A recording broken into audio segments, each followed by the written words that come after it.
السلام عليكم ورحمة الله وبركاته. أعوذ بالله من الشيطان الرجيم. بسم الله الرحمن الرحيم. الحمد لله رب العالمين. اللهم صل على سيدنا محمد وعلى آل وأصحاب سيدنا ومولانا محمد وعلى جميع الأنبياء والمرسلين وآل كل والصحابة أجمعين.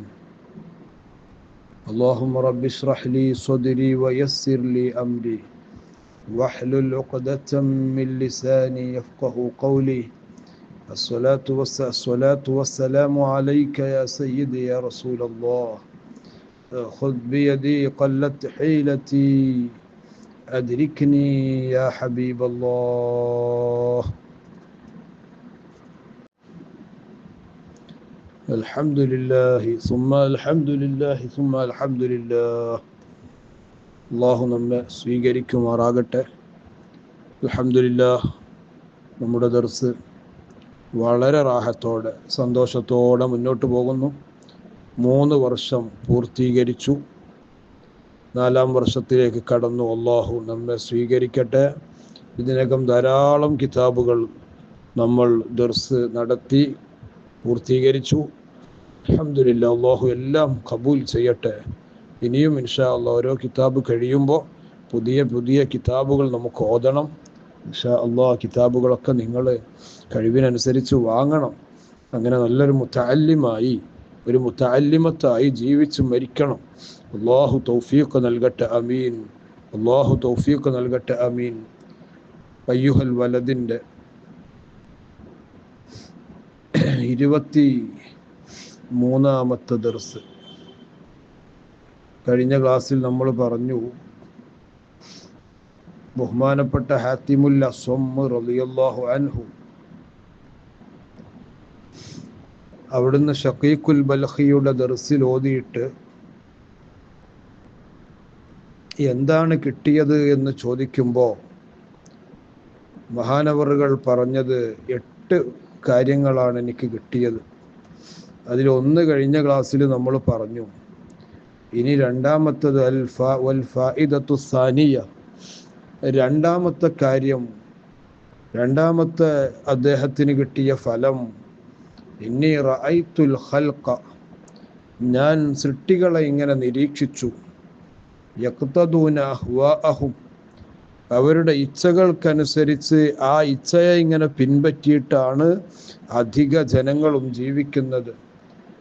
വയുബാദിറൂന ഇലാ മുറാദാത്തി അൻഫുസിഹിം, അവരുടെ സ്വന്തം ശരീരങ്ങളുടെ ഉദ്ദേശ്യങ്ങൾ സഫലമാകാൻ ഉളരിക്കൊണ്ടിരിക്കുകയാണ്, നെട്ടോട്ടമോടുകയാണ്. സീറ്റ് കിട്ടാൻ, മത്സരിക്കാൻ, അതുപോലെ മറ്റു പല വിഷയങ്ങൾക്ക് വേണ്ടിയും, ബിസിനസ് സംബന്ധമായ വിഷയങ്ങൾക്ക് വേണ്ടി, ഇങ്ങനെ പല പല വിഷയങ്ങൾക്ക് വേണ്ടിയും അവരിങ്ങനെ നെട്ടോട്ടമോടി ഇച്ഛകൾക്കനുസരിച്ച് ഇങ്ങനെ ജീവിക്കുന്ന മനുഷ്യരെയാണ് ഞാൻ കാണുന്നത്. ഫതഅമ്മൽതു ഫീ ഖൗലിഹി തആല, അപ്പോൾ ഞാൻ അള്ളാഹുവിൻ്റെ ഒരു വചനമുണ്ട്, ആ വചനത്തിൽ ഇങ്ങനെ ചിന്തിച്ചു പോയി. എന്താണ് അള്ളാഹുവിൻ്റെ വചനം? വഅമ്മാ മൻ ഖാഫ മഖാമ റബ്ബിഹി വനഹൻ നഫ്സ അനിൽ ഹവാ ഫഇന്നൽ ജന്നത ഹിയൽ മഅവാ. വഅമ്മാ മൻ ഖാഫ മഖാമ റബ്ബിഹി, അള്ളാഹുവിനെ ആരെങ്കിലും ഭയപ്പെട്ടാൽ, വനഹൻ നഫ്സ അനിൽ ഹവാ, ശരീരത്തെ ഇച്ഛയിൽ നിന്ന് തടയുകയും ചെയ്താൽ, ഫഇന്നൽ ജന്നത ഹിയൽ മഅവ, അവന് മടങ്ങാനുള്ള സ്ഥലം, അവൻ്റെ മടക്ക സ്ഥലം അത് സ്വർഗമാകും എന്ന് പറഞ്ഞ വിശുദ്ധ ഖുർആനിലെ ഒരു ആയത്ത് ഞാൻ ഇങ്ങനെ ചിന്തിച്ചുപോയി. വതയഖൻതു അന്നൽ ഖുർആന ഹഖ്ഖുൻ സാദിഖുൻ, അതോടൊപ്പം ഞാൻ ഉറപ്പിച്ചു, പരിശുദ്ധ ഖുർആനല്ലേ ഈ പറഞ്ഞത്, അത് സത്യസന്ധമാണ്, വളരെ വസ്തുതയാണ് എന്ന് ഞാൻ ഉറപ്പിക്കുകയും ചെയ്തു. അതുകൊണ്ട് ഇങ്ങനെ പോയാൽ പറ്റൂല. ജനങ്ങളൊക്കെ അവരുടെ താല്പര്യങ്ങളും അവരുടെ വിഷയങ്ങളുമായി നെട്ടോട്ടമോടുമ്പോൾ ഈ ആയാത്തുകളിൽ ചിന്തിച്ചുകൊണ്ടുള്ള ഒരു ജീവിതം നമുക്ക് വേണമല്ലോ എന്ന് ഞാൻ ആഗ്രഹിച്ചു പോയി. ഫബാദർതു ഇലാ ഖിലാഫി നഫ്സി, എൻ്റെ ശരീരത്തിന് എതിര് ചെയ്യുന്നതിലേക്ക് ഞാൻ ഉളരി. വതശമ്മർതു ലിമുജാഹദതിഹാ, എന്നിട്ട് ആ ശരീരത്തോട് കഠിനമായ സമരത്തിൽ ഏർപ്പെടാൻ ഞാൻ നന്നായി പരിശ്രമിക്കേണ്ടി വരും. നമ്മുടെ ശരീരത്തിനെ മറികടന്ന്, ശരീരത്തിൻ്റെ തോന്നലുകൾ, ഇച്ഛകൾ, അതിൻ്റെ താല്പര്യങ്ങളെ മറികടന്ന് മുന്നോട്ട് പോകാൻ ചെറിയ പണിയല്ല വേണ്ടത്, നല്ല പണി വേണം. അതുകൊണ്ടാണ് ആരംഭ റസൂലുള്ളാഹി സ്വല്ലല്ലാഹു അലൈഹി വസല്ലം തങ്ങൾ ഒരു വലിയ സമരം കഴിഞ്ഞ് യുദ്ധമുഖത്ത് നിന്ന് മടങ്ങുമ്പോൾ സ്വഹാബത്തിനോട് പറയുന്നുണ്ട്, ക്ഷീണിതരാണ് സ്വഹാബത്ത്. ഓ സ്വഹാബ, നമ്മളൊരു യുദ്ധം കഴിഞ്ഞ് വരികയാണ്, ഇനിയിപ്പോൾ നമുക്ക് വേറൊരു വലിയ യുദ്ധം ചെയ്യാനുണ്ട്. സ്വഹാബത്ത് ചോദിച്ചു, നബിയെ ഇനി ഇപ്പോൾ ഒരു യുദ്ധം നടക്കുമോ നബിയെ? തങ്ങൾ പറഞ്ഞു, ഇനിയുള്ള യുദ്ധം ഏതാണെന്നറിയോ? അൽ ജിഹാദുൻ നഫ്സാണ്, ശരീരത്തോടുള്ള യുദ്ധമാണ്. ഈ യുദ്ധത്തിലൊക്കെ വിജയിച്ച് ശ്രീലാളിതരായി വരുമ്പോൾ ഞങ്ങൾ തികഞ്ഞവരാണെന്നുള്ള ബോധം ശരീരത്തിന് ഇങ്ങനെ വന്നു കയറും. അതിനെ തടയിടലാണ് ഇനി നമ്മുടെ അടുത്ത യുദ്ധമെന്ന് ഹബീബായ മുത്തു റസൂലുള്ളാഹി സ്വല്ലല്ലാഹു അലൈഹി വസല്ലം തങ്ങൾ പ്രത്യേകം പറഞ്ഞത് നമ്മൾ ഓർക്കണം. എൻ്റെ ശരീരത്തോട്, ആ ശരീരത്തിൻ്റെ പൂതികൾ, അതിൻ്റെ വലിയ വലിയ ആഗ്രഹങ്ങൾ, അതൊക്കെ ഇട്ടേച്ച് അതിൻ്റെ എതിരിൽ സഞ്ചരിക്കാൻ, ഒഴുക്കിനെതിരെ നീന്താൻ കുറച്ച് പണിയാണ്. അതാണ് ബഹുമാനപ്പെട്ടവരെ ഹത്തിമുല്ല സ്വമ്മ് തങ്ങൾ പറയുന്നത്. ഞാൻ വല്ലാതെ പരിശ്രമിച്ചു.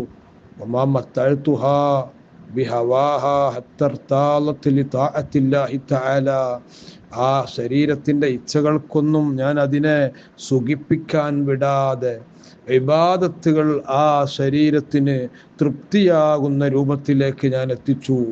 വങ്കാദത്തിലഹ, ആ ഇബാദത്തുകൾക്ക് അതിങ്ങനെ വഴിപ്പെടണം. എൻ്റെ ശരീരം ഇബാദത്തുകൾക്ക് എൻ്റെ ശരീരം വഴിപ്പെടണം. ആ രൂപത്തിലേക്ക് അതിനാക്കാൻ വേണ്ടി ഈ വിശുദ്ധ ഖുർആനിലെ ഈ ആയത്ത് കണക്കിലെടുത്തുകൊണ്ട് ഞാൻ അതിലേക്ക് മുന്നിട്ടിറങ്ങി. ഇങ്ങനത്തെ 8 ഫായിദ എന്ന് പറഞ്ഞാൽ എത്ര മാറ്റമാണ്. ഒന്നാമത്തെ തന്നെ നിങ്ങൾ കേട്ടു. രണ്ടാമത്തതാണ് ഇപ്പൊ ഈ രൂപത്തിൽ ഇച്ഛക്കെതിരെയുള്ള പോരാട്ടം, ശരീരത്തിൻ്റെ തോന്നിവാസങ്ങൾക്കെതിരെയുള്ള പോരാട്ടം.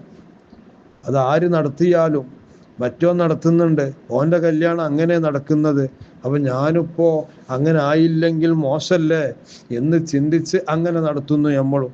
ഓൻ്റെ വീട്ടിൽ രാത്രി പാട്ടും ഗാനമേളയും കച്ചേരിയും മദ്യവും ഒക്കെ ഉണ്ടായെങ്കിൽ അതേ സ്റ്റേജിലുള്ള ഞാനും അത് ചെയ്യണ്ടേ? എൻ്റെ വീട്ടിൽ 4 പടക്കം പൊട്ടണ്ടേ? ഗാനമേള വേണ്ടേ? എന്ന് ആ ഇച്ഛകൾക്ക് അനുസൃതമായി പോകുന്നതിന് പകരം എൻ്റെ വീട്ടിൽ അത് നടക്കാൻ പറ്റൂല, അള്ളാഹു പൊരുത്തപ്പെടാത്തതൊന്നും എൻ്റെ വീട്ടിൽ നടക്കൂല എന്ന് അസ്മ ചെയ്യാൻ കുറച്ച് പണി വേണം. ഒരു ഉദാഹരണം പറഞ്ഞു എന്ന് മാത്രം. വൽ ഫായിദത്തു സാലിസ, മൂന്നാമത്തെ ഫായിദയും കൂടി ഇന്ന് പറയുന്നു. ഇന്നി റഅയ്തു കുല്ല വാഹിദിൻ മിനൻ നാസി യസ്ആ ഫീ ജംഇ ഹുതാമി ദുനിയ, ദുനിയാവിൻ്റെ ചരക്കുകൾ ഒരുമിച്ച് കൂട്ടാൻ കഠിനാധ്വാനം ചെയ്തുകൊണ്ടിരിക്കുകയാണ് ഓരോ ആളുകളും. തുമ്മയുംസിക്കുഹു ഖാബിളൻ യദഹു, പിന്നെ അത് കയ്യിൽ ഇങ്ങനെ മുറുക്കി പിടിച്ച് ആർക്കും കൊടുക്കാതെ, ദുനിയാവ് ഉണ്ടായാൽ അത് കൊടുക്കാനുള്ള ഒരു തൗഫീഖ് കിട്ടിയാൽ അൽഹംദുലില്ലാ അൽഹംദുലില്ലാഹ്, അത് വല്ലാത്തൊരു സംഗതിയാണ്. അള്ളാഹു കൊടുക്കുന്ന ഏറ്റവും വലിയ, ഒരാൾക്ക് ദുനിയാവ് കൊടുത്തിട്ട് ആ കിട്ടിയ ദുനിയാവിനെ ഇങ്ങനെ സപ്ലൈ ചെയ്യാനുള്ള ഒരു വലിയ മനസ്സൊരാൾക്ക് കിട്ടിയാൽ അൽഹംദുലില്ലാഹ്, അവന് ആ ദുനിയാവ് കൊണ്ട് സ്വർഗം വാങ്ങാൻ കഴിയും. ഇവിടെ ബഹുമാനപ്പെട്ടവർ പറയുന്നു സുമ്മയും സിക്കുഹു കാബിലൻ യദഹു, കയ്യിലിങ്ങനെ പിടിച്ചു വെച്ചൊക്കെയാണ്, ഒരാൾക്കൊരു 5 പൈസ കൊടുക്കൂല. അങ്ങനത്തെ ആളുകളെ ഞാൻ കുറെ കണ്ടു, ഈ ലോകത്ത് ഞാൻ ഒരുപാട് കണ്ടു. ഫതഅമ്മൽതു ഫീ ഖൗലിഹി തആല, അല്ലാഹുവിന്റെ വാക്കിൽ ഞാൻ അപ്പോഴും ചിന്തിച്ചു, മാ ഇൻദകും യൻഫദ് വമാ ഇൻദല്ലാഹി ബാഖ്, നിങ്ങളുടെ അടുത്തുള്ളതൊക്കെ തീർന്നു പോകും, അല്ലാഹുവിന്റെ അടുത്തുള്ളത് തീരൂല എന്ന് പറയുന്ന ഒരു വിശ്രുതമായ, ഒരു പരിശുദ്ധമായ വചനം വിശുദ്ധ ഖുർആനിലുണ്ട്.